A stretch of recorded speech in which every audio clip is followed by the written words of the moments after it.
All right, everybody. I think we'll OK, get bon après-midi à tous. On va commencer cet après-midi-ci. Bonjour à tous. C'est une excellente opportunité d'être ici avec vous. Merci pour être ici pour cet séminaire en ligne pour réduire la stigmatisation liée à l'usage de substances de dépense. Mon nom est Catherine Clark et aussi ça va adresser les premières répondantes. Pour la part de la Centre canadienne des substances, j'aimerais aussi ajouter merci reconnaissante à la sécurité publique aussi. Je vais prendre aussi un moment vraiment juste pour reconnaître les terrains non cédés, que nous sommes ici sur les terrains non cédés aujourd'hui à Ottawa, pour reconnaître que je suis sur les terrains non cédés, sur les Anishinaabe Algonquins, les Autochtones.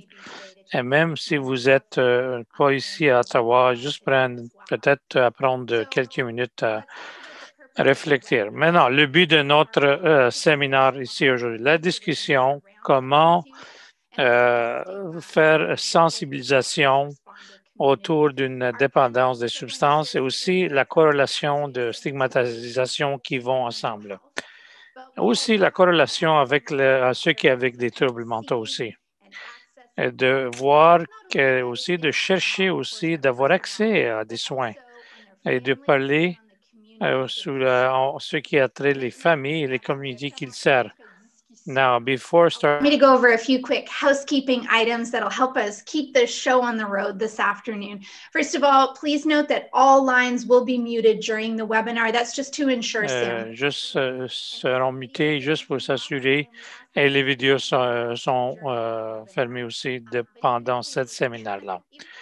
Maintenant, même si on ne peut pas vous voir, je veux juste vous promettre que vous êtes vraiment importante ici de notre communication. On va faire tout ce possible de prendre votre question à la fin de cette session-là et de soumettre par le truchement de cette fonction de questions et réponses. Et jusqu'en cas que vous cherchez ce petit aspect-là de Zoom, c'est jusqu'en bas de votre écran. Puis on va faire notre meilleur de répondre à votre question et votre sujet ils vont se profiler pendant cette séminaire en ligne. Maintenant, dans les événements, on a une petite utile qu'on appelle cette Mentimeter Tool qu'elle appelle. Et comment avoir accès à ça? On va l'expliquer que c'est maintenant partagé dans la boîte de chat. Vous pouvez aller à partir de l'application sur votre téléphone, mais utilisez votre navigateur, rentrez le code et après ça, vous serez faire partie de cette Monti-compteur qu'on appelle Mentimeter. C'est vraiment un important, utile pour avoir une rétroaction qui est vraiment important pour nous. Et en même temps, c'est 2021, un petit continuation qui est vraiment long, en transition si vous voulez, quelque chose que nous montre maintenant, nous sommes dans un monde virtuel, pas comme avant. Si jamais vous aurez des problèmes techniques c'est que dans votre boîte de contrôle dans Zoom, il y a des instructions, puis on va vous essayer de vous aider aussi. Maintenant, on a des choses à discuter ici aujourd'hui. Si jamais, à n'importe quand, vous voulez parler avec quelqu'un pour vous donner l'appui, notre information particulière pour les appuis est dans la boîte de chat, de dialogue. N'hésitez pas, ne soyez pas réticente à prendre cette information et demander l'appui d'autres personnes que nous sommes là pour vous. Écoute, quand on utilise le langage de stigmatisation pendant cette bref séminaire ici, on apprend tous ensemble. Maintenant, on va aller à ce compteur. Le compteur Menticompteur, comment ça fonctionne? C'est un sondage, un scrutin si vous voulez. Puis la première question, c'est related to substance use. So we'll take a couple of seconds to see what you have On to va prendre say. quelques secondes juste pour voir qu'est-ce que vous voulez dire à ça.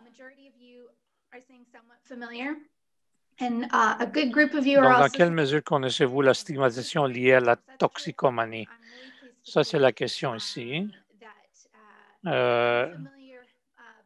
On a cette chose-là de pas familier vraiment bas, là, 9 familier un peu au centre, si vous voulez. C'est une expérience d'enseignement, si vous voulez, pour tout le monde. Donc, ça, c'était la première question. Puis, on va jusqu'à aller et nous sommes tous familiers comment le Monty-compteur marche ou fonctionne maintenant. Puis, pendant notre conversation aujourd'hui, on va profiler des questions sur ça. Maintenant, de notre premier scrutin ou sondage, on va aller à notre première, le ministère pour la santé et sécurité publique du Canada. Nous sommes ici très heureux de vous voir accueillir. Comme vous le savez, les communautés canadiennes sont aux prises avec une grave épidémie. La crise des opioïdes est une triste réalité dans notre pays. Mais la pandémie de COVID-19 a aggravé la situation de nombreuses communautés signalant d'autres records de décès, d'appels d'urgence et d'hospitalisation. Le gouvernement du Canada s'attaque à cette crise sur plusieurs fronts. Nous prenons des mesures pour réduire le front des drogues illicites au Canada et pour mettre fin à l'importation illégale des substances. Des précurseurs chimiques d'opioïdes comme le fentanyl sont un mélange d'autres drogues et dans certains cas contiennent d'autres drogues. Nous reconnaissons également que la consommation de substances est un problème de santé, un problème de socialité. On estime qu'un Canadien sur 5 de 15 ans et plus souffrira d'un trouble de la consommation d'alcool et d'autres drogues en cours de leur vie. Pourtant, malgré cette prévalence, bien trop souvent, notre société se penche sur la consommation problématique de substances. On la traitée comme un échec moral ou quelque chose dont le système de justice pénale doit tenir compte. Cette stigmatisation a eu de graves conséquences. Elle a empêché les gens de le chercher d'aide et d'obtenir le traitement dont ils ont besoin. Et en ce sens-là, il rencontre notre stratégie nationale reconnue à l'échelle internationale pour la consommation d'alcool et d'autres drogues. Les piliers de cette stratégie sont les suivantes: l'application de la loi, prévention, traitement et la réduction des méfaits. Il y a un grand besoin de s'attaquer à la stigmatisation dans notre société en général, mais il est également important de sensibiliser la communauté de l'application dans la loi en particulier. En tant que premier intervenant, vous êtes souvent les premiers sur la scène lorsqu'il y a une situation de crise impliquant la consommation d'alcool et de drogue. Moi-même, en tant qu'ancien policier, ces situations peuvent être difficiles à observer et à traiter. Je sais aussi que nous savons traiter les gens avec compassion, dignité et compréhension. C'est pour cette raison que cet webinaire est important en tant que la donnée crise de laquelle. Le webinaire s'adresse spécifiquement aux membres de la communauté de l'application de la loi et vous aidera à mieux comprendre et aider ceux qui souffrent de troubles liés à la consommation. Les sujets qui seront examinés comprennent la consommation d'alcool et d'autres drogues, la stigmatisation comme obstacle pour les personnes qui cherchent des soins des autres et l'impact de la stigmatisation non seulement pour les personnes qui consomment des substances, mais aussi sur les familles et les communautés. Le gouvernement du Canada est déterminé à assurer la santé et la sécurité de tous les Canadiens. Nous appuyons le recours des approches de la réduction des méfaits pour l'organisme de l'application de la loi et tous les premiers. Il s'agit notamment de réduire la stigmatisation et la consommation et précisément pour cette raison-là, nous avons financé en 2018 une campagne d'éducation publique pour lutter contre la stigmatisation et qui crée des obstacles pour qu'ils cherchent à obtenir un traitement. Grâce à ce financement, Sécurité publique du Canada est associée à dernier avec le réseau canadien du savoir policier de 7 Canadiens-là et l'usage des substances CCDUS pour élaborer un module de formation spécifiquement pour les polices. Ces modules est en ligne complète webinaire aujourd'hui et offre gratuitement au personnel canadien de l'application de la loi jusqu'en 2022. Je encourage tous les personnels des organismes d'application de la loi à suivre cette formation. Et je tiens à remercier le CCDUS d'avoir offert ce webinaire. Je profite également de l'occasion pour remercier tous d'avoir pris aujourd'hui. Et tout pour cela, tout ce que vous faites, je sais qu'il faut protéger les Canadiens et les sauve de vie. Je vous remercie beaucoup à tous. Sécurité publique Canada, le ministère. Merci beaucoup, Monsieur le ministère, Monsieur Blair, pour avoir contribué à cette conversation aujourd'hui et notre dialogue national, si vous voulez, les sujets qui vont profiler. Maintenant, je vais juste dire le bienvenu à la directrice de recherche sur cette CCDUS, un expert, docteur sur l'expertise chevronnée qui est là. Et c'est aussi établi par le OMS, si vous voulez, sur l'accoutumance et les assuétudes et la dépendance des drogues. Et aussi co-présidente sur le Conseil des experts sur la CCDUS, Centre canadien sur les dépendances et l'usage de substances. On va utiliser aujourd'hui l'acronyme CCDUS. Merci pour être ici aujourd'hui. Merci pour cette bienvenue-là qui était vraiment chaleureuse. Monsieur Blair, merci beaucoup une autre fois pour votre remarque. Nous sommes vraiment fiers d'avoir Santé et Sécurité publique, excusez-moi, Canada comme partenariat. C'est une voie nationale sur la stigmatisation, sur les dépendances et on utilise les dernières mises à jour, si vous voulez, preuves. Et une de ces torts-là, c'est la stigmatisation, la préjudice. Les comportements sont déplacés un peu et nous avons accompli beaucoup de choses. On parle maintenant des barrières et de voir le tort qui est vraiment caché, mais est là quand même. La stigmatisation, c'est une de ces barrières-là. C'est des mauvais comportements, croyances ou comportements qui donnent moins de valeur pour quelqu'un. Vous pouvez être et sentir quelque chose pour un collègue, quelqu'un qui vous aime ou quelqu'un qui vous ne connaît pas, ou vous-même. Voilà, l'OMS a fait une étude à travers des 14 pays et ils ont dit que cette trouble de stigmatisation était cette maladie-là qui était plus prévalente. Cette barrière-là, pour beaucoup de personnes qui essaient d'avoir les traitements qui sont nécessaires, si on veut aider les personnes, si on veut démanteler, si vous voulez, cette stigmatisation avec en sensibilisation, un programme, on pourrait commencer de déplacer notre pensée et ça fait aussi le langage qu'on utilise, si vous voulez. On ne dit pas que quelqu'un a un désordre, un trouble tout le temps. Un des 10, au Canada, il y a une des 10 personnes qui souffrent d'un des différents types de maladies, si vous voulez. Et ça ne discrimine pas, mais ça affecte toutes les personnes, même les premiers répondants qui sont affectés. Avec des personnes qui vous êtes sur les premières répondantes, vous allez répondre premier appel, qui ont comme le ministre avait dit, donc vous allez voir ça en première main dans votre vie. Ou peut-être vous allez voir aussi dans votre vie personnelle, avec une amie, avec un membre de la famille, avec vous-même. Et si oui, donc vous savez comment que la stigmatisation peut faire mal. Il faut comprendre plus avec des substances problématiques qui peuvent changer notre approche, notre comportement, et même des petits changements, c'est vraiment important qui peuvent faire une différence pour la personne qui souffre. Donc, ça, c'est la raison que nous sommes ici aujourd'hui, pour avoir participé aujourd'hui. Catherine Clark aussi, qui va modérer va être modératrice de notre discussion. Et finalement, à tous les participants, pour avoir pris le temps aussi aujourd'hui sur votre horaire qui est vraiment pas mal bondé, pour participer dans cette discussion. Et s'il vous plaît, qu'est-ce que vous allez apprendre ici aujourd'hui et le partager avec des autres? Parce que les mots, ils peuvent avoir une grande valeur probante, sont très importants. On va commencer comment on peut aider. Merci à tous.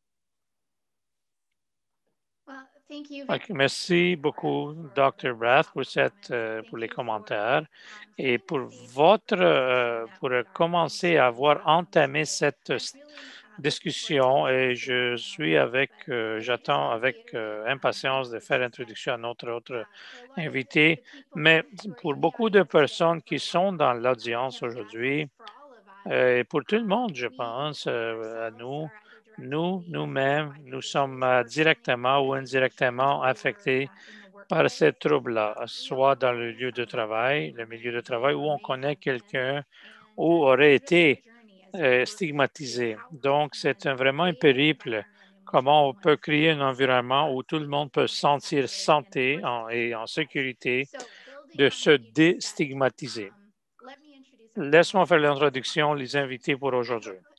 En espérant que tout le monde sera Dr. King Helmins, professeur à Carleton University, Court Garner, directrice de cette association de ACEPA qu'on appelle, et M. Brown Rigg avec la force de police d'Ottawa, et aussi également Kevin Hellmans avec la police de force d'Ottawa, les services de police d'Ottawa. Merci pour avoir pris le temps d'être ici aujourd'hui. Dr. Hellman, on va commencer avec vous. Et on sait qu'il y a beaucoup de personnes qui utilisent des substances et d'autres qui n'utilisent pas. Il y a certains qui l'utilisent fréquemment, l'autre moins fréquemment. Il y a beaucoup un spectrum, si vous voulez, d'utilisation. Et avec ça, je pense que cet spectre-là, on va regarder cette ligne directrice. Pourquoi certaines personnes développent un trouble de substance et des autres qui ne le développent pas. Bonjour à tout le monde. Écoute, je ne épluche pas une chose de scientifique aujourd'hui, mais ce qui est important, on n'a pas une recette en réalité. Qu'est-ce qui cause cette trouble de substance d'usage qu'on dit ici? Il y a certaines variables qui sont liées à l'usage de substances, mais c'est vraiment important, c'est quoi qui ne cause pas cet usage de substances. Comme M. Blair a dit, ce n'est pas parce que quelqu'un est faible ou n'a pas assez de volonté, même avec 21, même quand on ne suit pas une dépendance morale. Or, c'est parce qu'on le veut autant. Et puis, on parle parce qu'on n'a pas on a une insuffisance, si vous voulez, de sensibilisation. L'autre chose qu'on voit, on sait que toutes les dépendances sont causées par les drogues. Ça, c'est la raison. Sinon, n'importe personne, non, ce n'est pas le cas ici. Ce que je dis, les dépendances sont causées par trois choses très importantes. Les substances qui sont plus fortes que l'autre, hein, et aussi, les components, il y a une corrélation de comportement aussi qui est liée. Ça, c'est un. Deux, c'est des individus vulnérables qui sont un. Et le troisième facteur, c'est notre stigmatisation. On va parler de cet individu qui est vulnérable. Quand on a cette connexion avec un individu vulnérable et les substances, c'est des choses de génétique. On n'a pas des gènes qui nous montrent pourquoi quelqu'un a une dépendance, mais il y a de petites variances dans les gènes qui vont contribuer aussi. Mais maintenant, c'est quand on met tout ça, tous les gènes ensemble, et ce n'est pas une relation un à un, mais quand on met les choses, on les grappe, si vous voulez, on les rassemble. Donc, ça peut rendre les individuels en assuétude. Et notre participants ici sont peut-être reconnaissants de cet impact de trauma. On sait que quand quelqu'un va s'éprouver un trauma, et ce n'est pas juste que l'abus ou c'est un abus sexuel ou des incidents de trauma sévères, ça peut être juste de négligence, de la pauvreté, ou notre couleur de notre peau. D'avoir ce type d'expérience pendant notre vie pourrait rendre le cerveau vraiment vulnérable à cette assuétude, cette dépendance.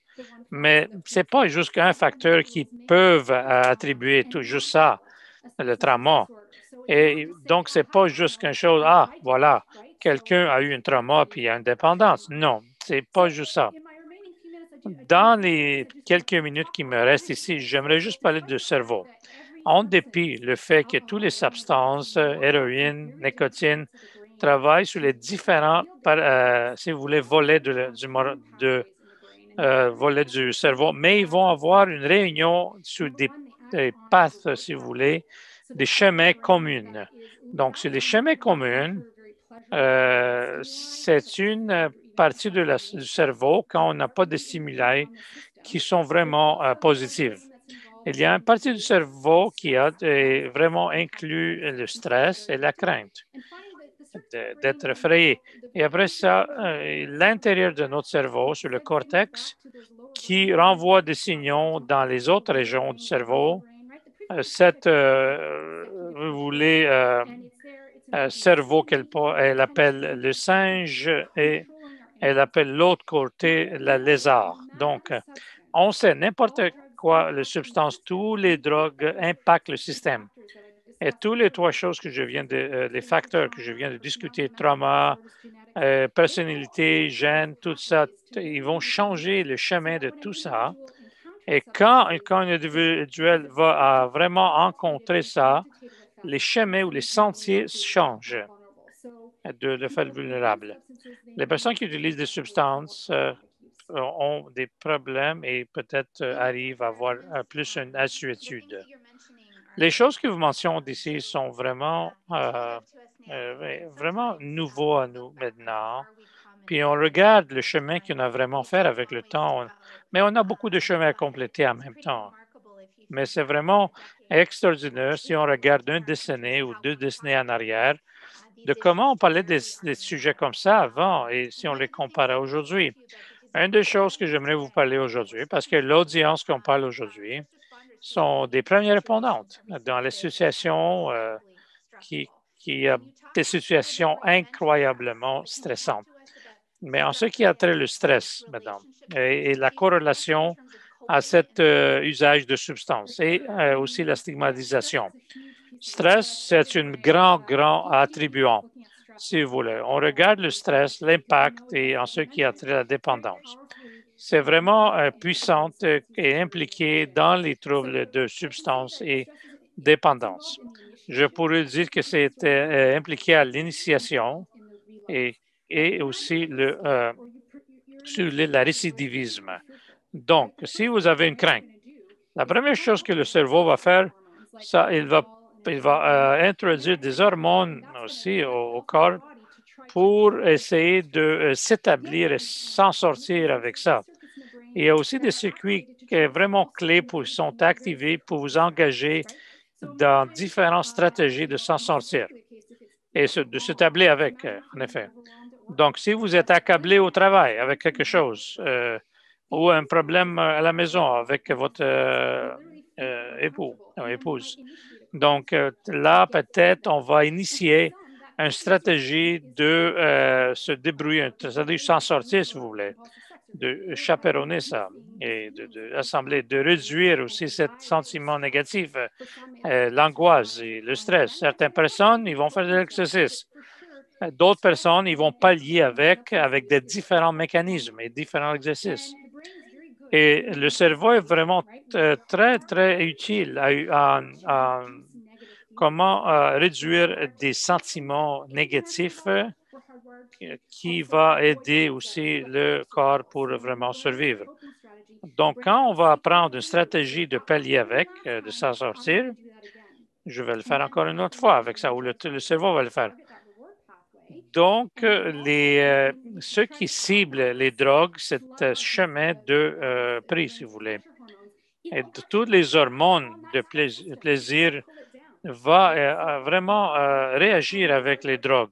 Mais quand sont à bord, ce type de défense, de stress dans notre corps, ils vont dire, OK, relax, ça va juste mettre un mur là-bas.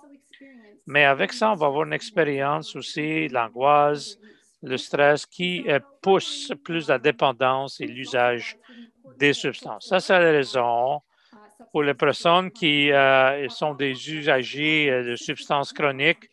Vraiment, c'est vraiment important pour eux de assister avec les personnes de désintoxication. Et c'est vraiment d'avoir quelqu'un qui va vous aider avec ça parce que pour les personnes qui ont une assiétude, c'est vraiment difficile de ne pas s'établir sur ces stratégies-là. Donc, on va regarder où nous sommes aujourd'hui à travers de cette pandémie et on ne va pas à notre famille souvent et ça, c'est les temps maintenant où cette période de stress, de ne pas avoir des stratégies alternatives secondaires, si vous voulez, de s'en sortir et peut-être pousse l'individu pour avoir une rechute, un récidivisme. Et c'est quoi cette corrélation entre la stigmatisation et l'usage de substances? Écoute, les personnes qui ont une rechute ou utilisent ça ont un sentiment de honte. Cet sentiment de honte et les personnes qui n'expérimentent pas ce sentiment de honte, pour nous qui peut-être ne prennent pas des drogues, ne consomment pas, pourquoi on ne traite pas le cerveau comme les autres organes dans le corps? Puis quand quelque chose ne fonctionne pas ou change de notre comportement, on peut traiter le cerveau de la même manière qu'on traite les autres maladies chroniques aussi en même temps, qui peut aider en imposant de cette stigmatisation et cette honte. Et je pense que c'est une excellente manière de terminer la première question. Et dans votre premier commentaire, vous avez mentionné que c'est vraiment l'élément primordial, cette idée-là, est que, à un côté, c'est les scientifiques, l'autre, c'est l'empathie. Et je pense que c'est ça qu'on essaie de balancer et de nous montrer ici aujourd'hui. Merci beaucoup pour entamer une autre conversation. Maintenant, Gord, bonjour à vous voir ici aujourd'hui. Excellent d'être ici aujourd'hui avec cette conversation devant nous.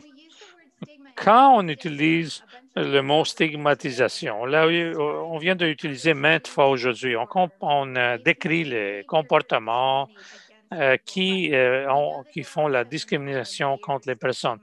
Mais il y a d'autres aussi échelles, d'autres niveaux de la stigmatisation et c'est vraiment important qu'on écoute de votre opinion. En ce qui a trait les différentes couches, qu'est-ce que ça donne exactement de stigmatisation? Allez à rebours un peu et regardez et pensez de notre système de santé et notre politique, notre loi qui ont été rédigées avec une croyance fausse pourquoi les personnes utilisent sont des usageurs de substances. Donc, c'est juste de blâmer quelque chose. Si vous souffrez assez, vous allez arrêter. Donc, tout le système est basé, construit sur ça, sur cette base-là, avec l'intention d'aider. Mais c'est vraiment complexe. Et de regarder ça et dire à eux qui ont construit le système, de dire, écoute, en passant, le système ne fonctionne pas. Vous ne pouvez pas. Donc, cette pneu-là, cette rue-là continue dans la même direction. Votre point, vous avez parlé des croyances et des faux croyances, basées parce que si les croyances étaient fautes, ça n'était pas des stigmatisations. On ne peut pas rien faire, mais ce n'est pas le cas. Donc, c'est quoi les croyances fausses? C'est un choix, c'est un chemin pour être bien-être, pour le bien-être. L'autre, qui a cette problématique-là? Ça implique qui? Je vais juste mettre en guillemets ce que les nouvelles ont dit et en ce qui a trait combien de Canadiens ont perdu leur vie à cause de l'opioïde pendant 2019. Donc, il adresse cette stigmatisation, mais ils n'ont pas mentionné les autres 280 000 décès. Il y avait 300 000 Canadiens qui ont perdu leur vie depuis 2018 à cause des substances. Mais ils n'ont pas pris ce type de substance pour être nommé sur les manchettes. Donc, on ne trouve pas des manchettes. Vous ne trouverez pas aucune manchette pour les 60 000 personnes canadiens qui ont perdu leur vie à cause des substances. Parce que la majorité des personnes qui ont eu un décès, c'est des personnes qui ont pris des substances que nous pensons qu'ils ne devraient pas prendre. Donc, c'est une question de perception, stigmatisation, dit le monsieur. Allez-y, Gordon. Même à ça, on avait appris de notre expérience pour reconnaître que la plupart des Canadiens qui utilisent des substances pour leur bénéfice, à chaque 6 cadres de coin, à chaque 6 coins de rue, il y a des magasins qui vendent le cannabis, tout ça. Mais laisse-moi déplacer la conversation et aller on va parler de la santé, pas juste des substances qui sont mauvaises. On ne parle pas juste des troubles mentaux ici. On ne parle pas que c'est la santé qui est en question ici. Et ça, c'est l'autre niveau qu'on devrait parler autour de ça, la santé de la personne. Vous venez de mentionner, Monsieur Gord, que c'est une bonne manière, voilà, d'aller dans un autre sondage qu'on va faire. Et maintenant, on va bifurquer dans un autre scrutin, un autre sondage. La stigmatisation, c'est beaucoup les mots qu'on utilise, les mots. Voilà un autre clé. Quel mot vous avez utilisé ou quelqu'un d'autre pour décrire une personne qui utilise des substances ou que vous pensez qu'il utilise des substances? Donc, il y a certains qui... C'est comme elle appelle des mots de ciel, cold crowd qu'elle appelle. On utilise beaucoup de mots qui sont en dommage. Moi, je ne les vois pas, les mots que j'utilise sur moi-même aussi. Donc, quand vous avez mentionné, on ne sait pas comment on peut amener cette information qui sont vraiment néfastes, qui bloquent les ressources, puis il met les freins sur les personnes pour demander de l'appui. Moi, j'aime sur le parce que cette poursuite peut-être est juste le commencement de toutes les choses. Et quand on fait cette poursuite, il y a beaucoup de personnes qui ne parlent pas de ça et c'est juste le commencement. Je me souviens d'une conversation avec vous, Gord, qui a vraiment été claire pour moi, le fait qu'il y a beaucoup de personnes qui traitent cette problématique de substances de dépenses est faite en effet dans une situation de huis clos, des portes fermées en arrière. Donc, en effet, dans les maisons, dans les appartements, dans les domiciles, partout dans le pays, il y a des personnes qui traitent ça vraiment silencieux et sans faire beaucoup de bruit.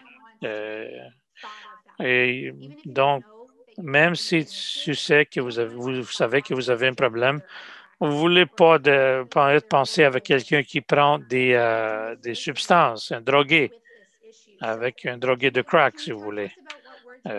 Quel mot on pourrait utiliser pour vraiment éviter les mots comme drogué ou accro ou junkie?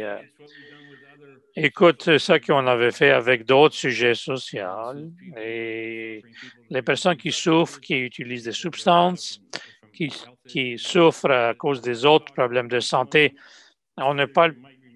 Écoute, voilà, on a une petite histoire avec le portefeuille. Ça, c'est la personne, les substances et comportements. Ils parlent de leur comportement et substances en personne. Et donc, même moi, je ne peux pas voir moi, en soi moi-même. Puis je vois juste les choses qui prennent lieu maintenant, pas les choses qui pourront prendre lieu dans le futur.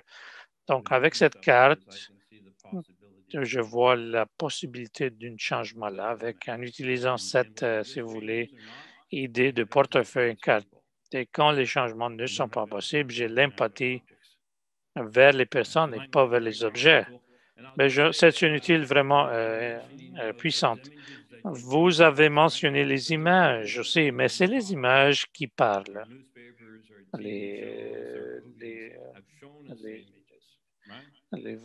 toutes les choses, la télé, tous les journaux et tout ça. J'ai vu un peu auparavant.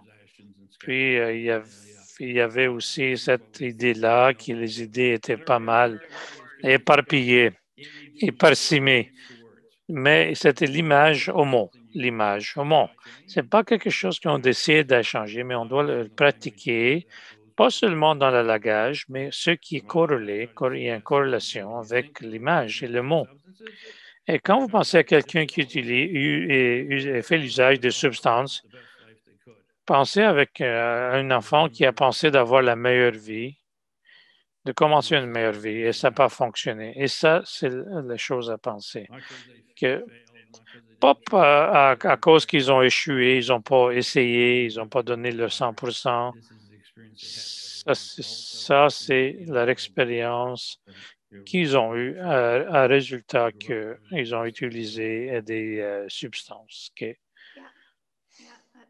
Oui, je le comprends très bien, puis c'est une pensée et perception vraiment puissante, une manière excellente à le regarder.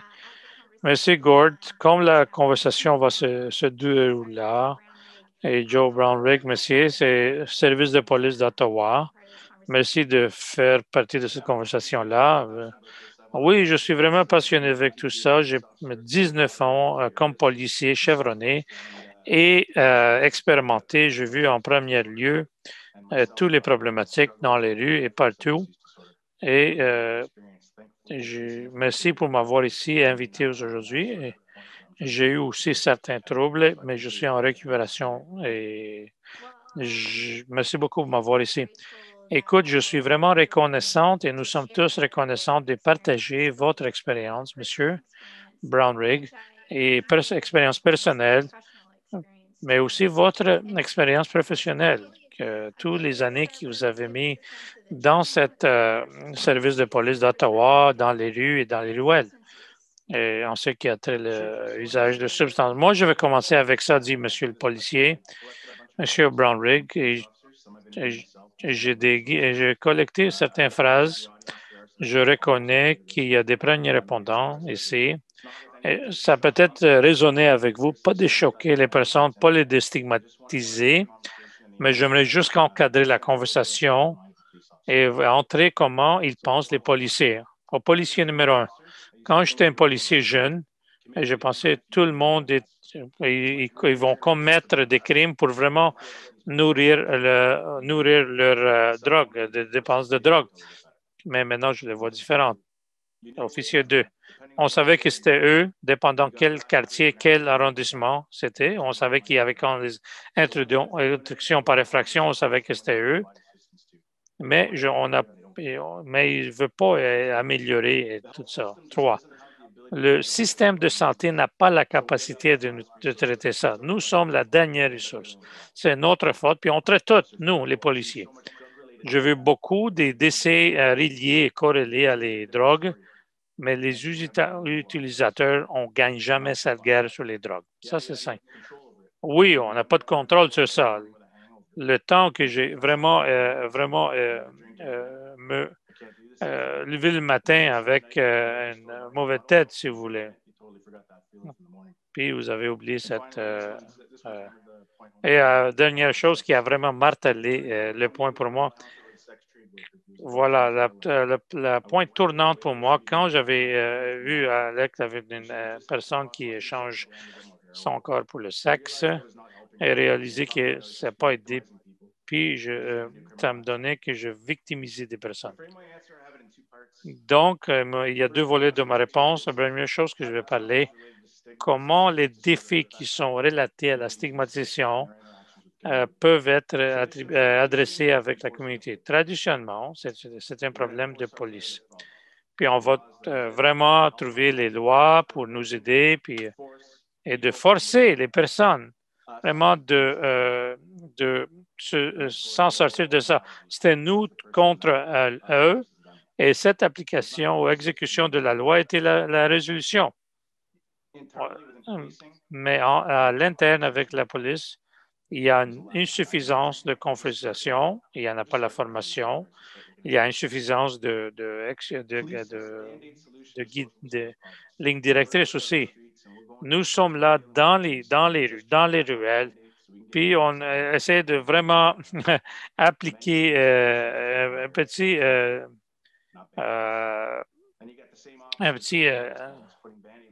donc, vous avez beaucoup des policiers qui vont à cet appel, si vous voulez, puis ils appliquent des sparadraps, si vous voulez, mais ça prend une surgerie, en effet.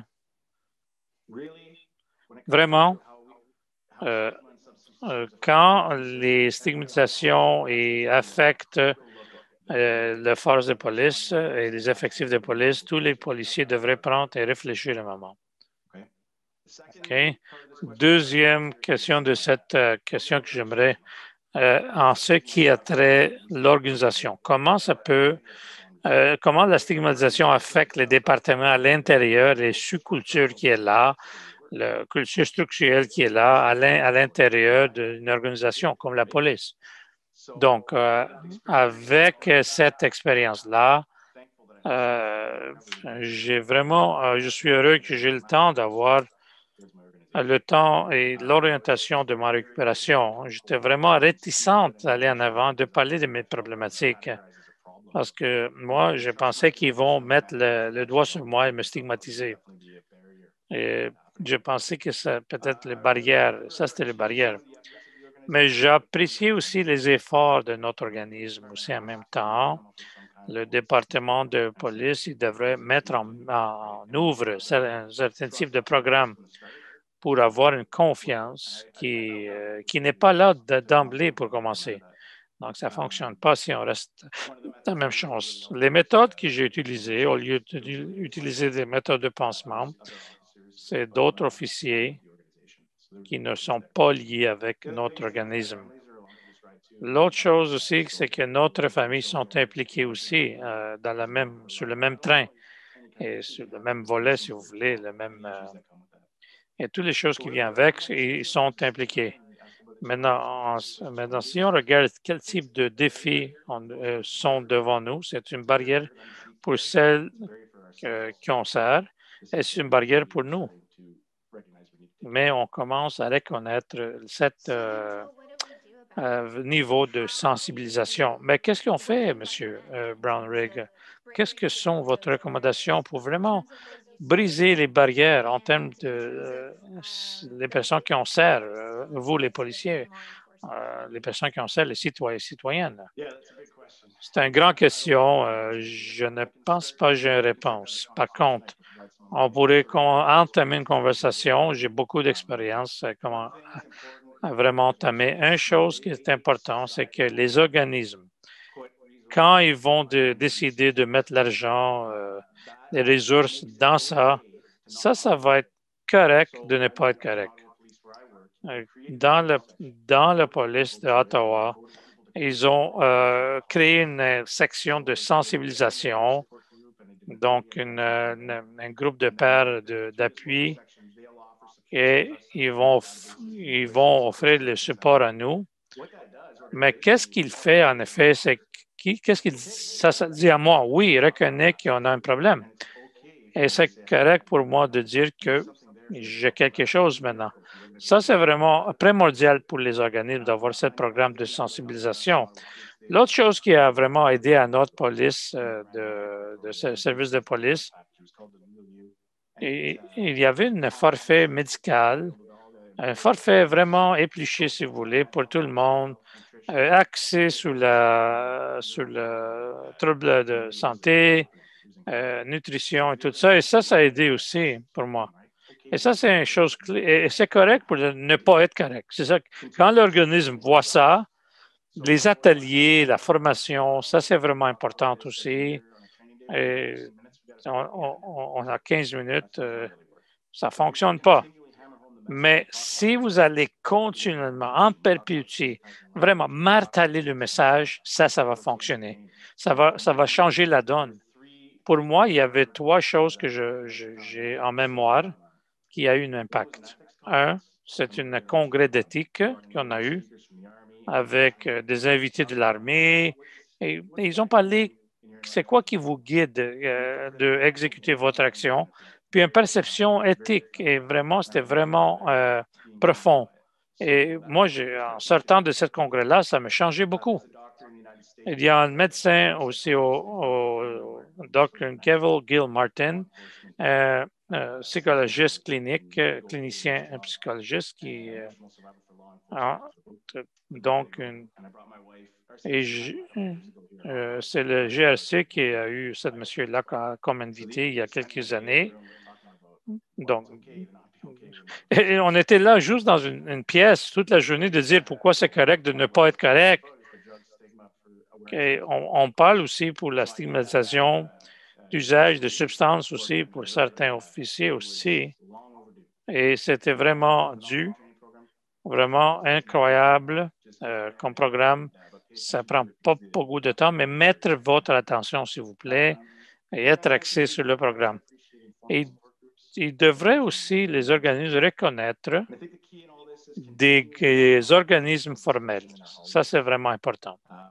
Et ça va fixer, on va continuer à parler. On ne blâme pas personne, on ne honte pas personne. Donc, cette pièce, ce qui est vraiment important, que Gord a mentionné, ce langage de stigmatisation devrait se supprimer.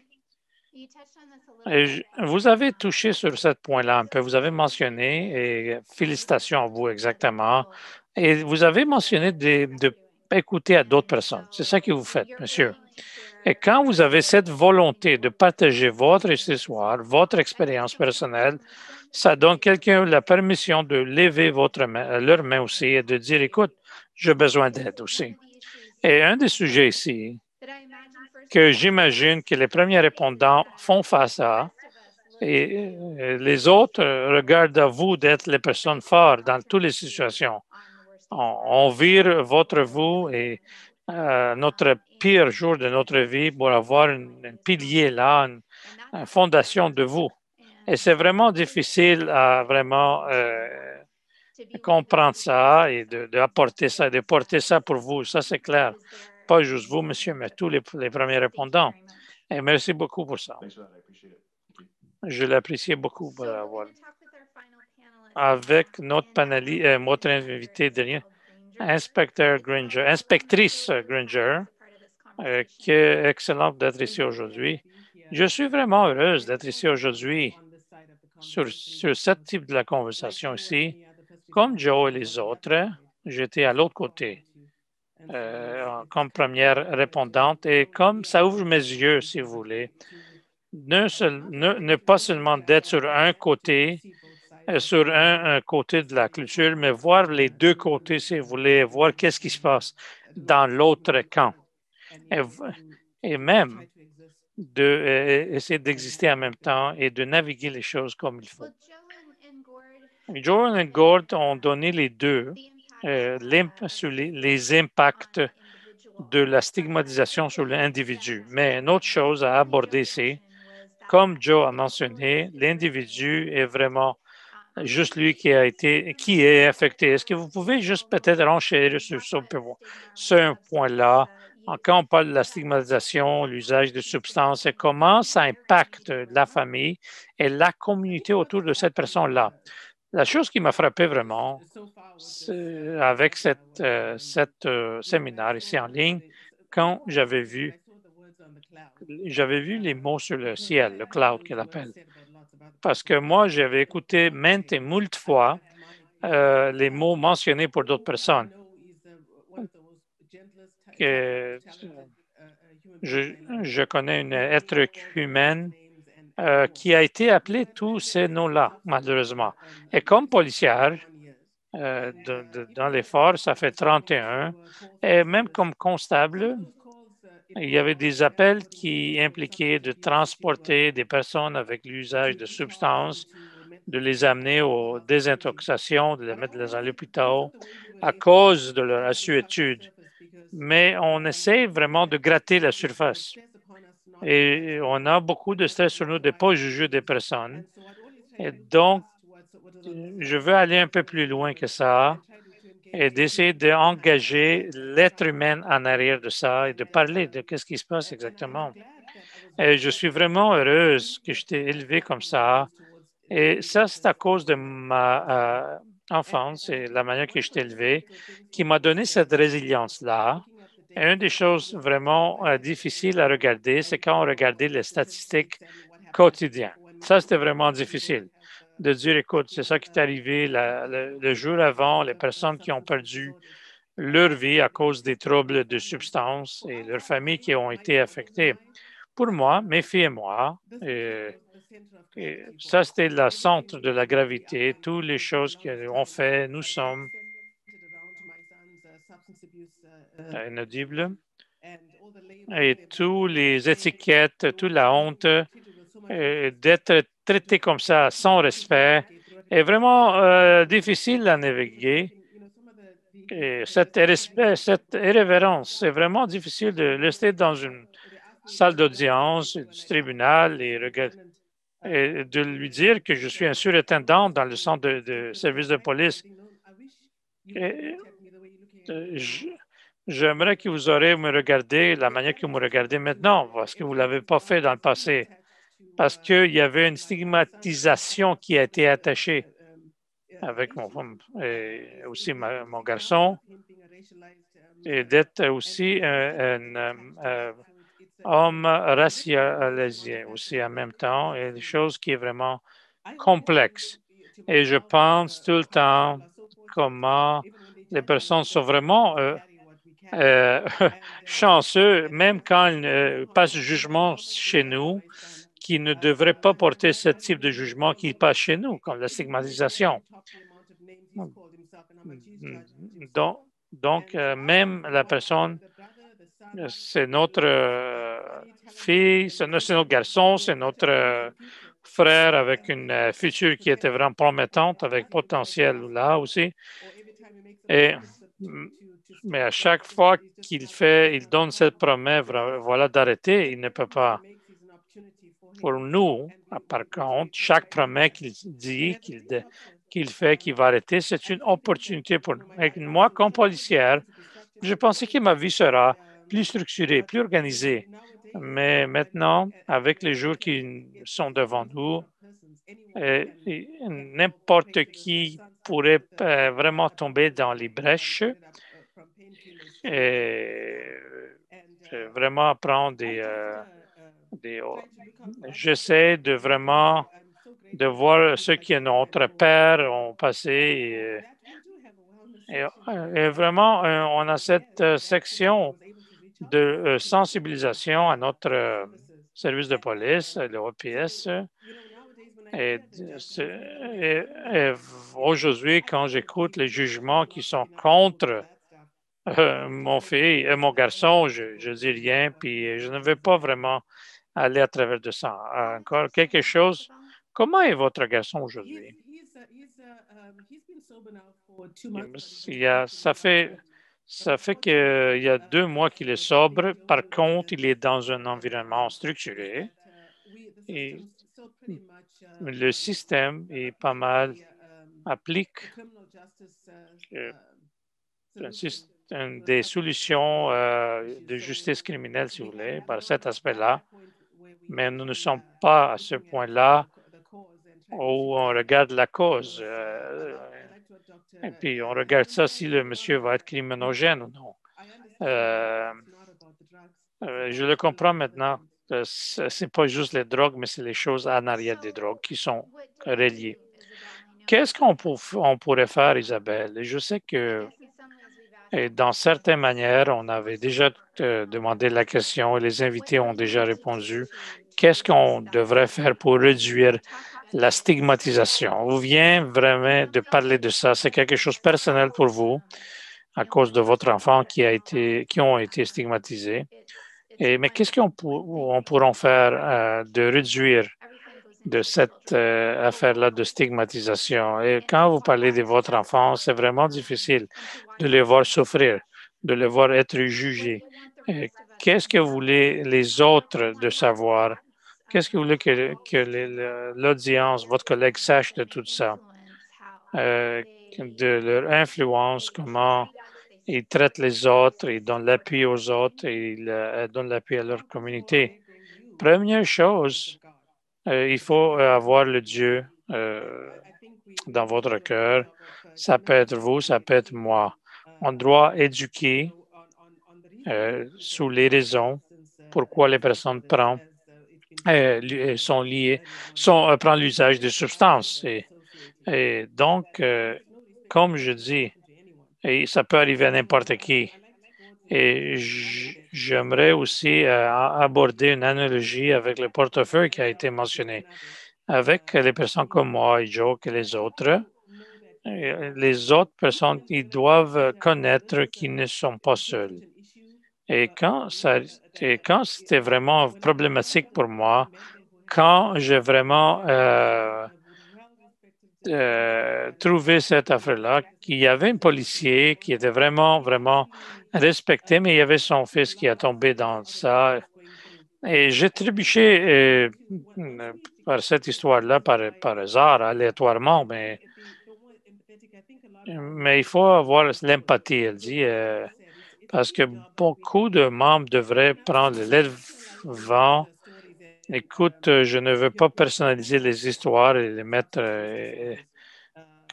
Par contre, des fois, c'est une fois, une amie m'avait dit que au pire de cet usage de substances, de troubles, il y avait au moins une personne qui croyait dans cette personne-là et ça a aidé cette personne à faire un virage et bifurquer et vraiment. Et vous pouvez changer la vie de quelqu'un, vous pouvez être le catalyse de quelqu'un et être la personne qui change la donne pour cette personne-là et être la personne catalyseur, si vous voulez.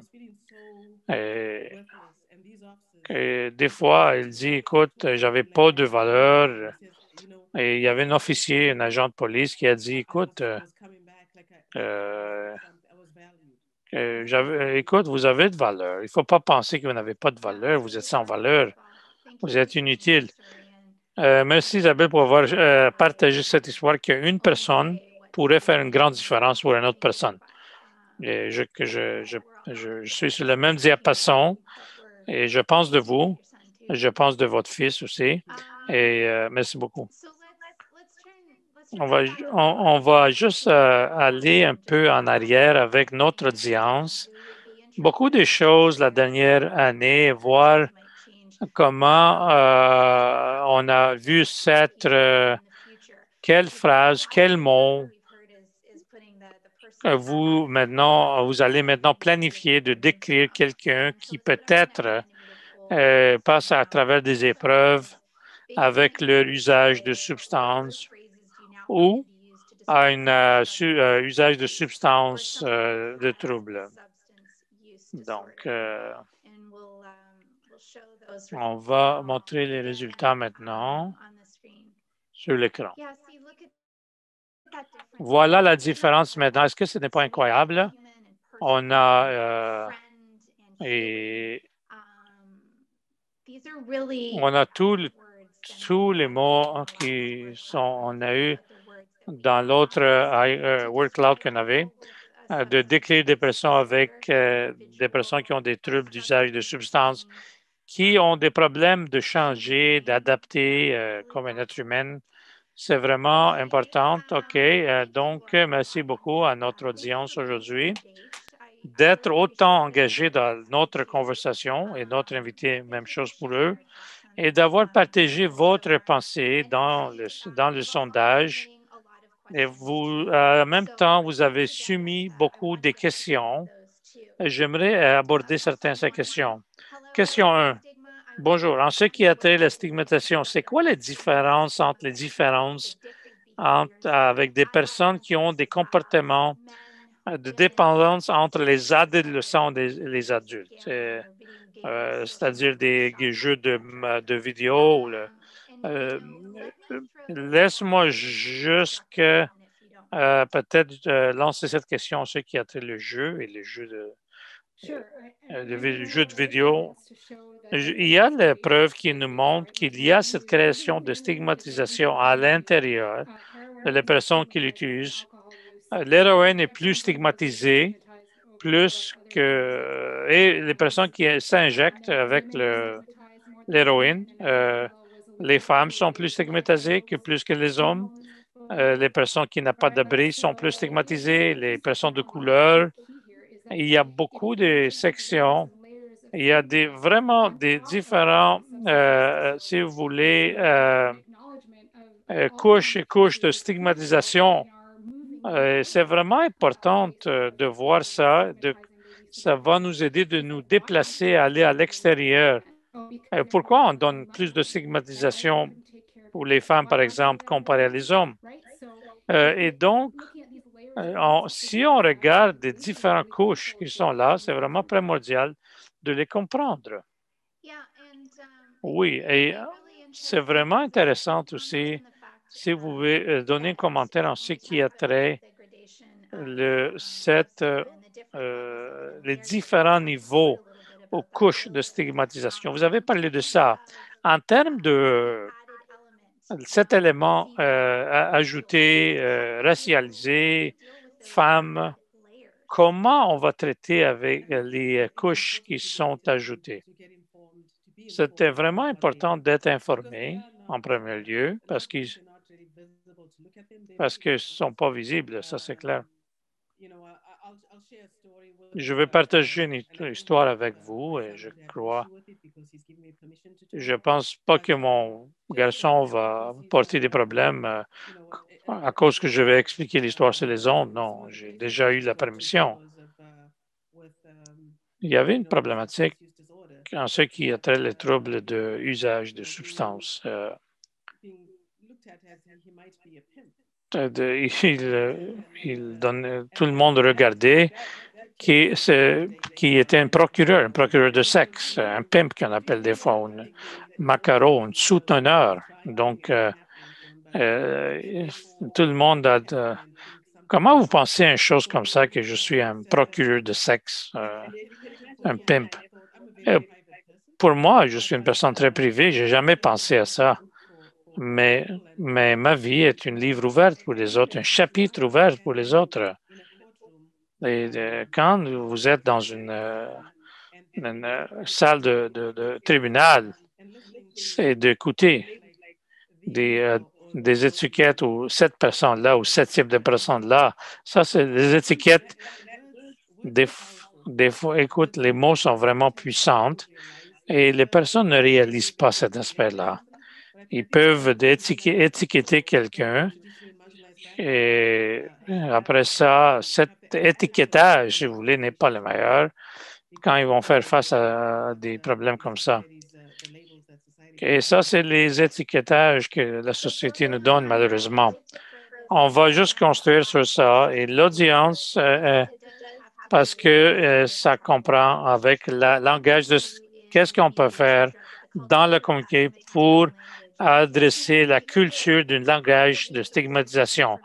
Même si on continue à avoir les écouter après les heures qui ont été données, qu'est-ce qu'on pourrait faire? Je pense que c'est ici où on rentre de cette idée, on ne veut pas stigmatiser les personnes qui utilisent un langage de stigmatisation. Ça, c'est clair.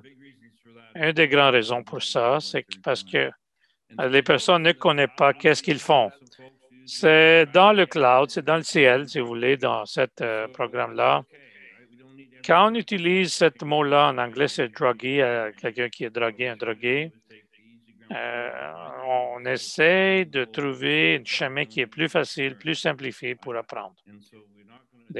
Donc, on ne le fait pas si on montre notre doigt à des personnes qui sont responsables. Ça a déjà passé dans notre expérience de changer mon langage à différentes communautés pendant la communauté. Mais moi, je n'étais pas au courant que j'avais un problème. Et moi, la question sera que personne ne va le faire parce qu'on va avoir un moment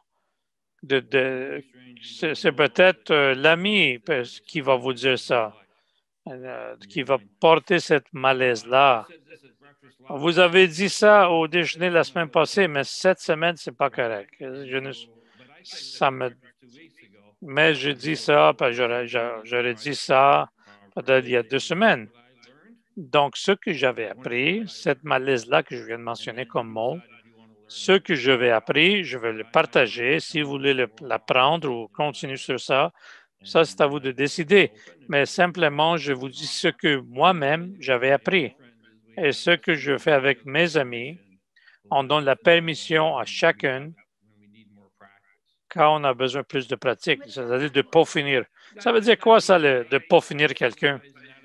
Écoute, quand j'ai un comportement de stigmatisation en ce qui a trait à l'usage de substances qui a été vraiment sémé il y a 40 ans de moi, même je ne savais pas qu'il était dans moi ça. Une des choses qui est vraiment subtile, on pourrait peut-être pas utiliser quelque chose qui est vraiment puissant. Ne me dis pas que vous avez pris trop de vin blanc. Encore, on parle des croyances fausses et de voir que ça veut dire quoi, une dépendance réelle. Mais avec mes amis, je dis, écoute, si vous me voyez, si vous allez utiliser un langage stigmatisation, il faut le mentionner parce que moi-même, je ne peux pas le voir en soi. Oui, c'est une excellente perspective, la manière de regarder ça. Jules, il y a une autre question qui vient de l'audience, s'il vous plaît. J'aimerais vous le demander. Si vous êtes confortable ou non, c'est une autre question. La question est la suivante. Cette loi qui vient de décriminaliser certaines drogues, est-ce que ça fait partie de la solution? Est-ce que vous êtes à l'aise? Oui. Oui, l'association des chefs de police, et ça, c'était la recommandation de vraiment décriminaliser juste pour possession simple. Et on avait un comité de Alistair de la police. On a mis 7 et on regarde ça à la haute direction de la police de regarder. J'avais vu que certains chats avant et qui faisaient référence à ça. De mon expérience, par exemple, il devrait avoir une loi en vigueur. Là, ça fait tout le temps, la loi est tout le temps là. L'application, l'exécution fait partie tout le temps de la solution. Mais beaucoup des premiers répondants, de leur expérience, ils vont reconnaître que ce trouble de l'usage de substances est un sujet de la santé et pas criminel. Et même l'activité criminelle a une corrélation directe avec la santé de quelqu'un. Si on va judicialiser cette criminalité, on va vous mettre en prison, on va vous incarcérer. Non, ça ne fonctionne pas. Donc, en espérant que ça donne réplique à et réponse à votre question. Écoute, allez sur Google et regarde le politique de drogue et faire la lecture ça, c'est l'Association canadienne des policiers. Merci pour avoir tiré notre attention à ça. Beaucoup de conversations en ce qui a trait à la décriminalisation et c'est quoi l'action qu'on ne devrait pas prendre. Et merci d'avoir vraiment attiré notre attention à cet aspect-là. Maintenant, je voudrais juste mettre Dr. Hellmans dans la conversation. Une question de l'audience. Est-ce que vous pouvez décrire c'est quoi, quels les troubles concomitants s'expliquent? Les troubles concomitants, c'est un terme psychiatrique quand on va faire un diagnostic qui peut être neurologique, qui se passe en même temps, concomitant, simultané. Des fois, on a des troubles concomitants, ADHD, c'est THD, si vous voulez, qui peuvent être concomitantes avec un trouble d'angoisse, d'anxiété. Ils peuvent être concomitantes avec un trouble dépressif, de dépression. Donc, on parle plus que d'un trouble en même temps. C'est ça qu'on parle. Concomitante ou en même temps simultané. Donc, je vais juste aller un peu plus loin avec ça et de construire à l'autre question qui suivra. Et encourager de notre invité, si vous voulez ajouter quelque chose, n'hésitez pas, s'il vous plaît, à la réplique de Dr. Hellman. C'est quoi les autres ressources que les invités pourront suggérer pour les premiers répondants pour apprendre plus? J'ai créé certaines vidéos, un Kyriel ou une série de vidéos en ce qui a trait à la stigmatisation et les substances. On va créer un autre sur les opioïdes et ça, vous pouvez le trouver à la CCDUS, le Centre canadien sur les dépendances de l'usage des substances, ainsi le ACEPA. Okay? Vous pouvez le trouver sur l'ACEPA également. Et c'est des vidéos très importantes. Mais en même temps, j'aimerais juste prendre une opportunité, quand j'ai les paroles, Gord a parlé de l'aspect d'éducation, cet concept-là qu'on va vraiment être enseigné en perpétuité. Moi, comme professeur, nous sommes considérés comme les experts. Mais combien de temps Gordon est venu chez moi et a révisé ma langue, a fait modification de ma langue, même si nous sommes les experts, nous sommes chevronnés, nous sommes cette expertise-là. Quand je donne tous mes discours, et je prends beaucoup d'humilité d'être capable de reconnaître que vous n'avez pas tout le temps les réponses. Et même s'il m'appelle un expert, j'ai beaucoup de choses à apprendre et et beaucoup de choses à vraiment apprendre et avoir un gain, un profit, un bénéfice. Et comme Catherine vient de mentionner au commencement du séminaire, on a quelqu'un dans notre cercle de vie qui a peut-être un petit problème de l'usage de substances. Apprendre tout l'entourage autour de vous parce que leur expérience est vraiment très, très importante. Il y a beaucoup de valeur. Et voilà, comme un académique, la manière que je pense comme une personne académique a vraiment changé. Donc, prends les suggestions des personnes autour de vous qui sont vraiment précieuses, de grande valeur.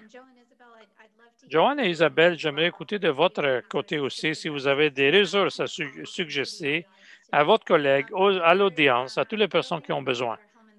Dr. Hellmans, qu'est-ce qu'elle avait dit exactement? C'est que le langage est vraiment en évolution, en perpétuité. Et vous-même, vous m'avez appris certains mots que je devrais utiliser, mais un partie du problème, c'est d'avoir cette incertitude, de ne pas vraiment injurer quelqu'un. Et quand on a ces soucis-là, est-ce que nous sommes corrects de vraiment dire ça à l'ouverte et de dire, écoute, je ne connais pas le bon mot à utiliser? Est-ce que ça, c'est OK, c'est correct? Ou on pourrait aller un peu plus et stigmatiser la personne? Écoute, écoute, donc, toutes ces choses-là est vraiment un impact émotionnel à tout le monde. Isabelle et Joe et vous-même, comme une société, on cherche d'apprendre. Donc, ça me dit à moi, je ne suis pas peut-être le meilleur interlocuteur pour donner un discours, mais cet langage-là dans notre travail, dans notre partenariat avec le CCDE, ça a vraiment éparpillé ce message. Et ça me dit que j'ai raison qu'on cherche le changement, la modification et d'avoir d'autres personnes qui sont vraiment intéressées à avoir des meilleurs résultats. Et on veut parler à notre ami qui n'était pas vraiment capable de partir à ces choses-là et de comment le parler sans avoir un effet néfaste. Et qui est vraiment bon à vraiment entamer un sujet comme ça? Les Canadiens ont des conversations. Comment on va être bon à ça? Comme on joue le hockey, par exemple. On va entamer. Est-ce que je pourrais commencer à quelque part et adopter le langage et de dire, écoute, c'est correct de faire une erreur. Ce n'est pas la fin du monde, là, et de stigmatiser. Ça, c'est vrai, mais on va dans une bonne direction, dans un bon chemin, une bonne feuille de route. Et encore, vous avez mentionné de notre amitié et le message que l'amitié de ce message-là. Puis il y avait un monsieur que je ne connais pas. Il a dit, écoute, hey, même chose comme vous avez pris le temps de venir me voir, d'avoir une réunion. Je parle à Catherine, Madame Clark. Et écoute, c'est une tactique de stratégie très simple, mais ça fonctionne très bien. Parce que quand ils voient qu'est-ce qui est dans votre main, ils sont moins menacés. Et donc de créer la santé, la sécurité autour d'une conversation, comme ça, les personnes sont plus à l'aise. Mais ça ne se passe pas si les personnes disent, écoute, oui, je vais apprendre. Il y avait 300 000 personnes qui ont perdu leur vie, 300 000 décès.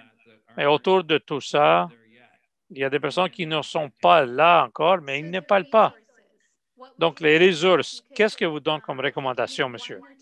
Un ou deux recommandations où les personnes peuvent bifurquer et aller. C'est important de reconnaître le CCDUS, c'est un organisme national qui est le leader avec leur travail, et même ACEPA est un autre organisme qui est vraiment important. Donc, toutes notre ressources, nos médias sociaux, qui est plein de matériel, c'est-à-dire l'association communautaire d'entraide par les pairs contre les addictions, le ACEPA. Ça, c'est un autre très important. Et merci pour cette séminaire en ligne, cyber-séminaire. Je pense que c'est vraiment excellent que nous sommes encouragés d'être ici.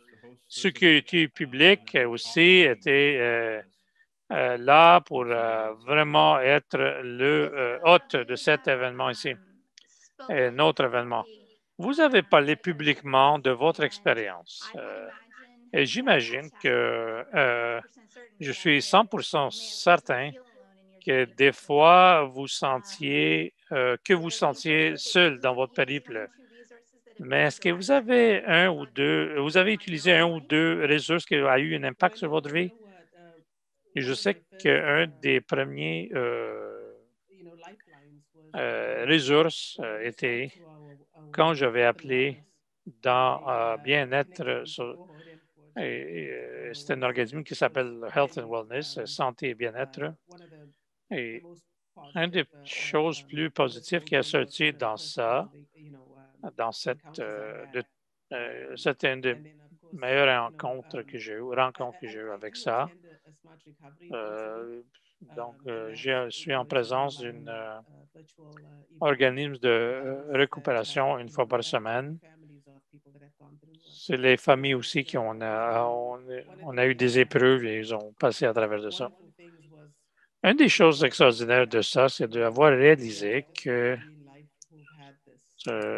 nous sommes juste des personnes, des êtres humains qui ont vécu des choses comme ça. Écoute, ça ne met pas en normalité l'usage des substances, mais ça met en normalité que nous sommes d'êtres humains, que nous sommes peut-être assujettis à des choses comme ça aussi. Et donc, on devrait travailler sur notre mot et conseiller avec notre mot. Parce que des fois, les personnes, ils ne veulent pas dire quelque chose, mais ils le disent quand même, puis ça peut être aussi négatif contre la personne.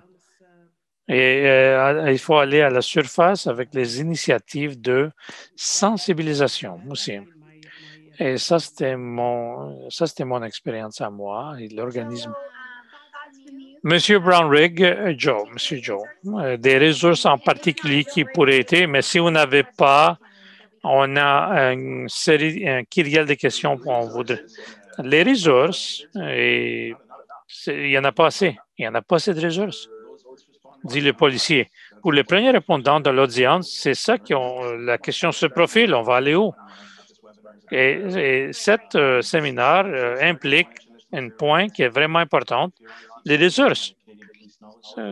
Si vous voulez aller sur le Canadian Police Knowledge Network, c'est le réseau de connaissances policières canadiennes, vous pourrez trouver des ressources. Vous pourrez commencer là. Et je vous donne comme suggestion pour tout le monde, si quelqu'un a vraiment peut apprendre quelque chose de ce séminaire, c'est d'être une ressource vous-même en soi. Peut-être votre perception changera après le séminaire, pour changer la culture, changer la sous-culture et voir comment on aide les personnes. Notre chef a vraiment mis en exergue certaines priorités en ce qui a trait à cet aspect-ci. Et de vraiment aider les êtres humains, aider les personnes et de pousser en avant. Et un des commentaires de vraiment humaniser les choses. Une question aussi, c'est un séminaire national. Une des questions qui a profilé, c'était quoi les ressources nationales qui sont là dans le pays pour aider?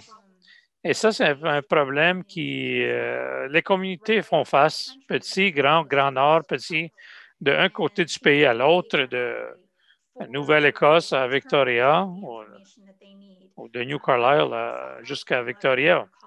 Et d'essayer de trouver et de faire des décisions et des modifications positives dans leur vie.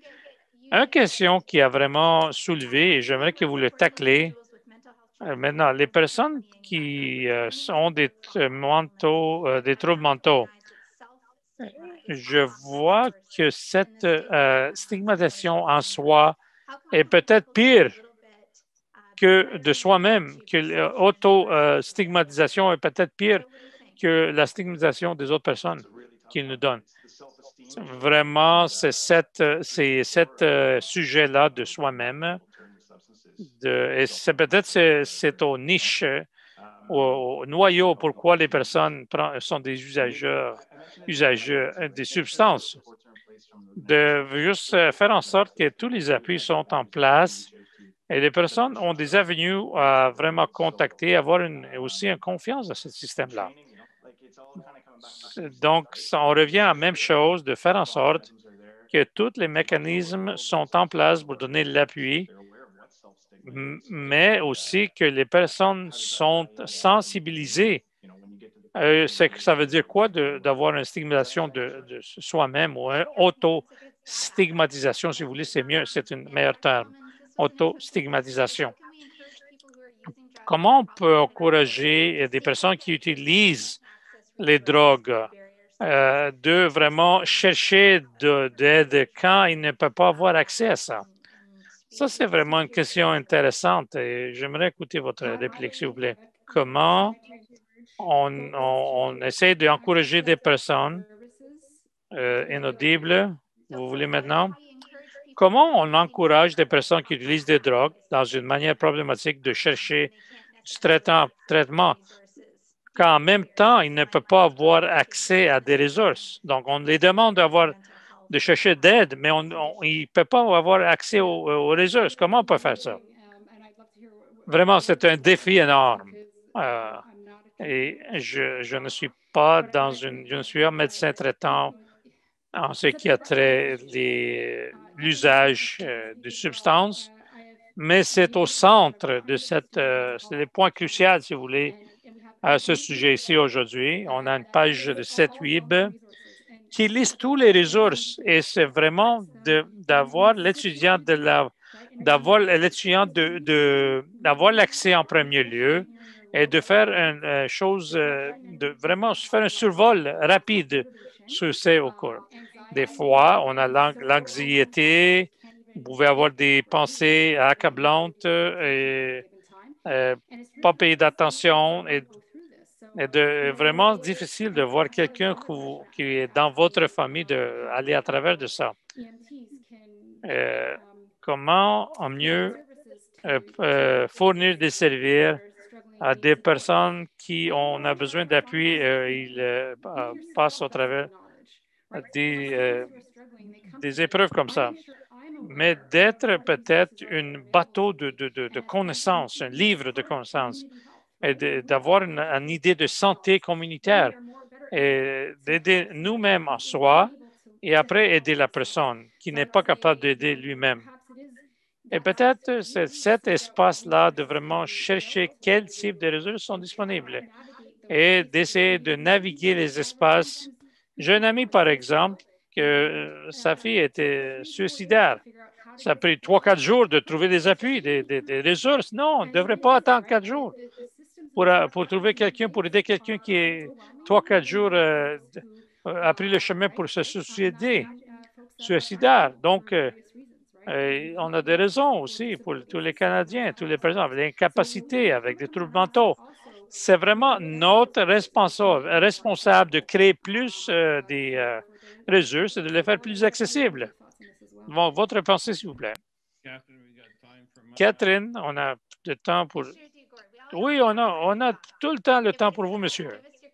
Donnez votre pensée rapide. Après ça, on va aller à la vidéo qui vient de passer. Je veux juste vous faire savoir, une des choses qu'on pourrait faire pour les autres personnes, c'est d'être en santé nous-mêmes. OK? Et juste une source de sécurité pour les autres et de ne pas avoir d'atteinte. Mais moi aussi, je suis en santé parce que je veux vous donner de l'aide. On ne regarde pas pour le résultat, mais est-ce que je pourrais être avec vous quand vous n'êtes pas bien? Et on fait ça avec beaucoup de conditions de maladie, d'être avec des personnes. On s'assoit avec des personnes. On sait que les personnes du cancer, par exemple, on sait qu'ils n'améliorent pas, mais on est là à côté de cette personne-là, au chevet de cette personne. Donc, on ne peut pas vraiment... et Joe a mentionné de cette stigmatisation à l'interne. Puis on a fait notre promesse aussi. Puis on veut tous de belles vies et tout ça, mais donc la dernière chose que j'ai besoin, c'est d'avoir une personne qui souffre. Je sais que vous pouvez réussir, mais comment vous pouvez savoir ça quand moi, je ne le connais pas? Et c'est ce type d'échange qui est vraiment important. Et au moins, dans cette occasion-là, dans ce schéma-là, il y a au moins une personne qui est en santé. Il peut aider les autres. Dernière question, Isabelle, s'il vous plaît, et de Joe, M. Brownrigg, service de police d'Ottawa. Ça, c'est une question qui vient du système d'urgence à l'hôpital. Des fois, j'ai des problèmes à communiquer avec mes collègues en ce qui a trait à langage de stigmatisation. Comment vous pouvez suggérer d'aider votre collègue dans cette, si vous voulez, domaine de service de policier? Comment vous donnez une suggestion? Comment approchez-vous ça? Vraiment difficile, parce qu'il faut être vraiment tendre, affectueux, doux avec ça. J'ai eu cette conversation avec une de mes pairs. Il y a un débat. Et je pense qu'il y avait un encadrement de la conversation qui entourait de la honte. Je n'ai pas l'accusé et on n'était pas d'accord. On a beaucoup de premiers répondants qui sont vraiment frustrés, honnêtement, puis ils projettent ça sur les personnes qu'ils servent. Écoute, si vous juste arrêtez d'utiliser des drogues, mon problème arrête et votre problème arrête. Mais ça, ce n'est pas le cas, M. le premier répondant dit. Ça ouvre la porte à un autre point de vue. Il n'y a pas d'encadrement, il n'y a pas une trame factuelle pour ça. Et on essaie d'aller en cette direction, d'ouvrir la conversation. Sans confrontation, ça c'est clair. Il ne faut pas avoir une confrontation, juste de parler. Tout le monde a une opinion, toutes les opinions ont de valeur. Isabelle, oui, j'en conviens avec ce conflit, pas d'affrontement, pas de confrontation. Et dans le Collège des policiers canadiens, il y avait une présentation d'éthique. J'ai mis une photo sur le diapositive et c'était une petite fille qui était dans la ruelle avec une jupe courte. Et je dis, qu'est-ce que vous voyez?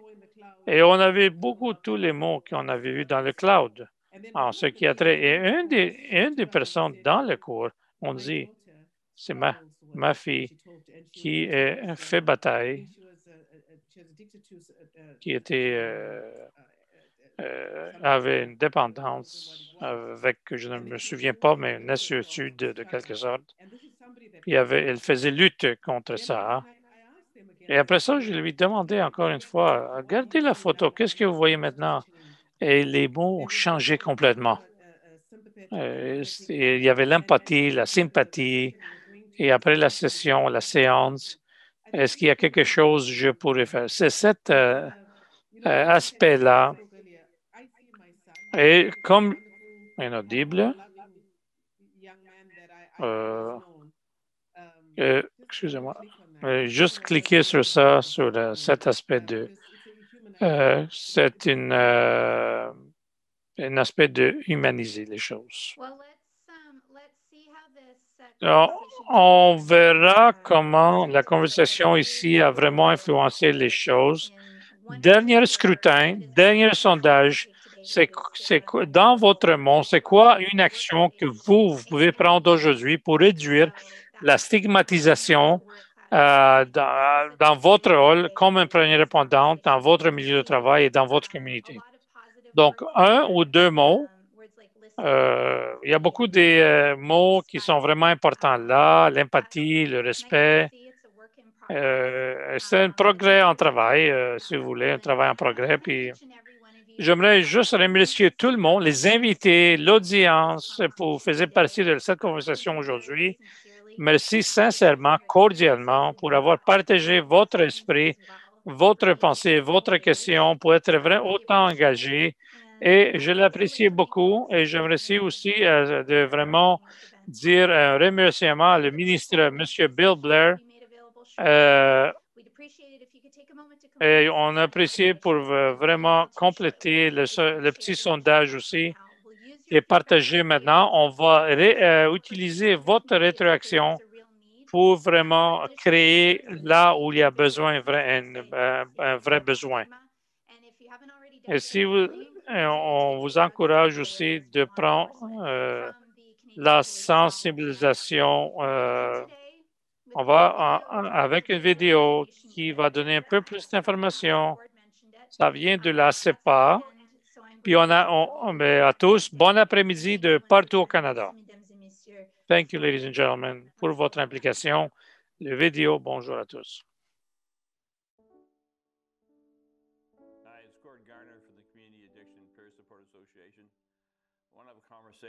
J'aimerais avoir une conversation avec vous aujourd'hui, le service de policière qu'on a eu, ou les membres et leurs familles.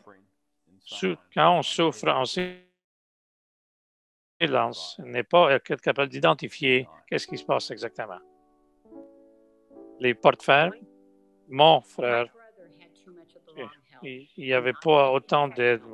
Ça a eu un grand impact sur lui de penser à le traitement et il a passé au décès.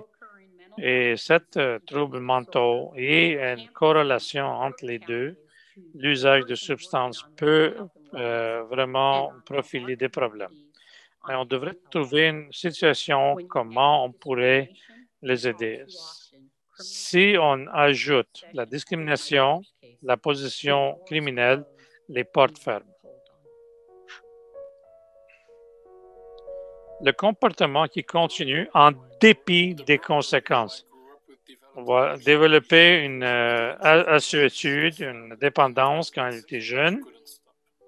Je l'ai traité de la manière que la société nous avait montré, mais pas avec compassion, la manière pour l'aider. Et il avait perdu sa vie inutilement, superflu inutilement. Et ça, il faut changer le comportement. Cette trouble de diagnostic, le comportement continue en dépit des conséquences. Les insistances des sociétés d'utiliser la même stratégie dit beaucoup de nous comme société. Et ça donne comme miroir cette lutte de ne pas être capable de changer leur comportement en dépit de ces conséquences négatives. Laisse-moi vous parler de certains défis que j'ai eus devant moi, la stigmatisation, où je travaille, on a une subculture unique. Donc, on ne questionne pas toutes les choses à l'interne et tout ça, à l'interne aussi, malheureusement. Et pour moi, c'est vraiment difficile pour moi. Votre compétence comme un policier, votre capacité de résoudre des problèmes sont en vraiment haut échelon. Si vous ne faites pas ça, vous allez recevoir beaucoup de criticisme. Donc, c'est vraiment important pour moi de me regarder dans le miroir et vraiment reconnaître le fait que je ne peux pas faire ça maintenant. J'ai vraiment passé une grande partie de mon carrière avec cette trouble de substance de dépendance. Et ça fait longtemps que je savais que j'aurais besoin d'aide et je n'avais pas une avenue, un moyen ou un chemin à chercher et de m'aider. C'est vraiment difficile de voir l'image que je devrais vraiment projeter. Laisse-moi vous donner un exemple. On a certains groupes de travail, groupes d'appui, où un prend soin de l'autre. Un des groupes Badge of Courage, courage de ce badge, de cet insigne, parce que ce courage-là, ça prend beaucoup de courage de vous exposer. Je vous demande juste simplement de ça, de vous exposer quand vous avez un problème. Moi, j'étais ex-policière et je cherchais tout le temps les personnes, et je cherchais tout le temps et j'ai renforcé cette stigmatisation qui est corrélée ou il y a une corrélation avec l'usage de substances ou des millions et millions de personnes qui utilisent ça. Ce qui est ironique pour moi, la stigmatisation que j'ai eue comme policière vers les personnes m'a empêché de demander pour l'aide. Et ça devrait changer. Il y a beaucoup des membres des policiers qui souffrent de cet usage de substances, cette dépendance qui est vraiment là dans les policiers. Et celle qui ne peut pas vraiment montrer la compassion entre eux, comment ils peuvent vraiment éparpiller cette compassion à la communauté. Donc, on devrait donner l'appui à les personnes qui souffrent de cette assuétude et vraiment briser cette stigmatisation. Ce n'est pas correct. On ne peut pas continuer comme ça. Ça peut avoir des impacts sur les amis, la famille, la communauté, les services qui sont fournis dans la communauté. Mais plus important, cette souffrance-là, quelque chose qui ne fonctionne pas ici. On devrait faire quelque chose qui ne colle pas. Et il y a la puissance de notre communauté. On doit reconnaître que notre système policier souffre particulièrement dans leur sphère et de parler des résultats de santé et vraiment d'aider notre communauté et de élever et nourrir notre communauté pour vraiment avoir l'aide pour tout le monde.